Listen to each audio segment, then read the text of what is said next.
တကယ်ချင်းအလုံးမင်္ဂလာပါရှင်အခုချက်ပြမှာကတော့မိသူအတိုက်ကိုစားစရာတစ်မျိုးဖြစ်တဲ့ဒလုံးချင်းကြော့ပြပါမယ်ရှင်ပန်းဝင်ပြီးစီးရရတော့ချက်သွန်ပြူချက်သွန်နေရိုဒီစိဒလုံးချင်းဖြစ်ပါတယ်ရှင်ကိုပူပေးပါမယ်ကိုပူလိုက်ရင်စီထဲပါမယ်ရှင်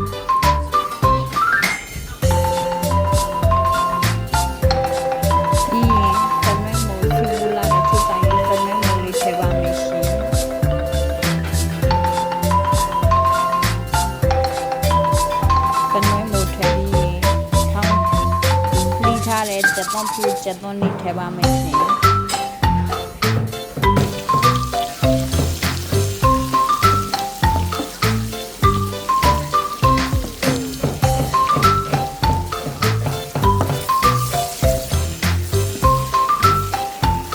ချက်သွန်ပြူချက်သွန်နေအနာမွေးလာတဲ့ချက်တိုင်းငရုတ်ပြီးထဲပါမယ်ရှင်